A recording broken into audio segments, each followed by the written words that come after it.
بسم الله الرحمن الرحیم. السلام علیکم ورحمت الله وبرکاته. زمانونو او خویندو، نن درته یو داسې وظیفه ښیم. کلم چې تاسو دا وظیفه شروع وکړئ، د دې وظیفې په برکت باندې به الله جل شانه تاسو د ناګهاني آفت، مصیبت، د بلاګانو او د هر قسم بیمارونو محفوظ ساتي. محترمو، دا د سورة الفاتحې هغه وظیفه ده. کم انسان چې دا وظیفه رونسي، د دې کمالات او د دې برکات به په خپل سترګو باندې وویني. ارمان به وکړي کاش چې دا وظیفه خو ما لږ شاندې مخکې کړې وې.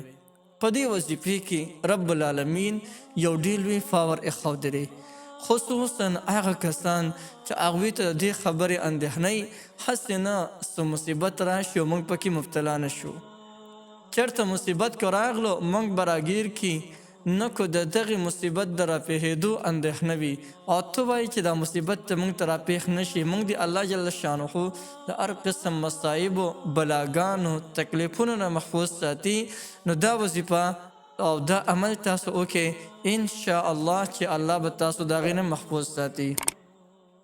دین علاوه که یو انسان دی او هغه انسان انتخابي ډېر سخت بیمار دی، دومره سخت بیمار دی چې د هغه علاج بالکل نه کېږي، که هغه هم دا عمل وکړي نو الله جل جلاله به هغو ته شفا ورکړي. قرآن مجید دا ټول شفا دی او نن صرف د قرآن مجید مختصر واړه سورتونه دي او د قرآن مجید یو آیات دی او د هغې وظیفه او یو زبردست عمل دی. هغه درته ښیم. کلم چې تاسو دا عمل او دا وظیفه وکړئ، خپله به د دې کمالات او د دې برکات بسیږي. الله جل جلاله به تاسو د هر قسم ناګهاني آفت نه محفوظ ساتي. او که یو انسان په مصیبت کې اخته شوی وي نو الله جل جلاله به د هغه مصیبت نه هم خلاص کړي.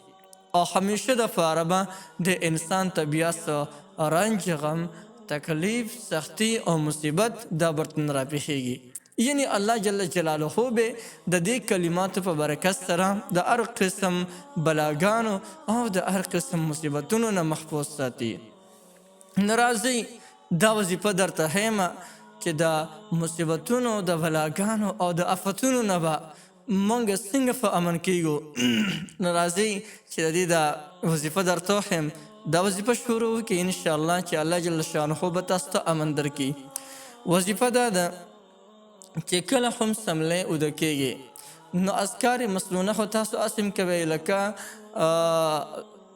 لکه دغه دی 33 کرته سبحان الله، 33 کرته الحمدلله او 34 کرته الله اکبر. دا خو تاسو اسم وئ.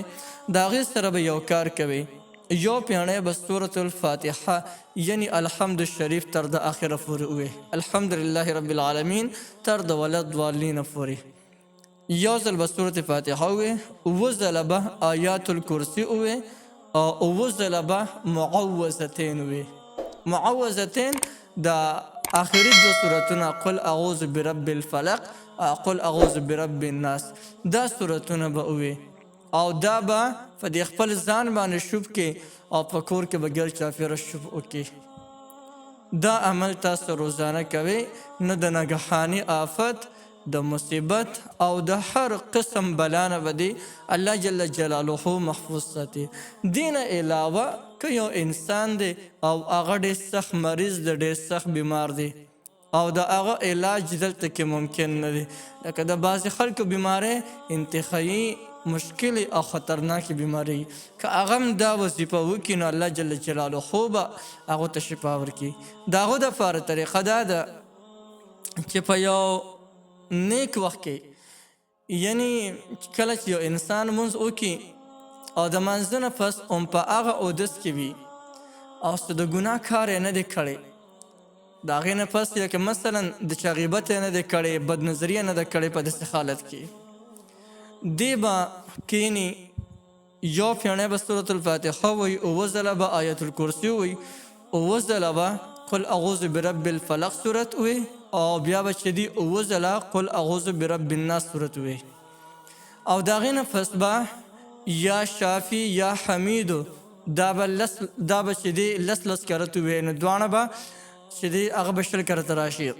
یعنی تاسو به یا حمیدو دا به ویې لس کرته بیا یا شافي یا شافي دا به ویې لس کرته او د هغې نه پس به 3 کرته په نبي علیه السلام باندې درود شریف ولیکي او ځان له به اوبه راوالې دې باندې اوبه دم کې او هغه اوبه به بیا وڅښې انشاءالله چې د دې عمل په برکت باندې به الله جل جلاله تاسو ته شفا درکړي. محترمو یو ویډیو ده او 2 پاورفل یو داسې چې کوم دی دا وظیفه مې درته وښوله چې د 2 اهمو کارونو دپاره تاسو کولی شئ. یو دا که یو مریض وي او هغه نه روغېږي نو که دا عمل ولا وکړي کوم چې ذکر شول الله جل شانه به هغه مریض له شفا ورکړي. او بل تا ته خطره ده اسې نه ناګهاني مصیبت آفت را باندې رانشي نو که د هغې دپاره هم دا وظیفه وکړي نو الله جل شانه به دې دا ناګهاني آفت او مصیبت نه محفوظ ساتي. نو یو ډېره زبردست وظیفه هم درته وښوله بالکل دا وظیفه کولی شئ د دې وظیفې درته مکمل اجازت دی.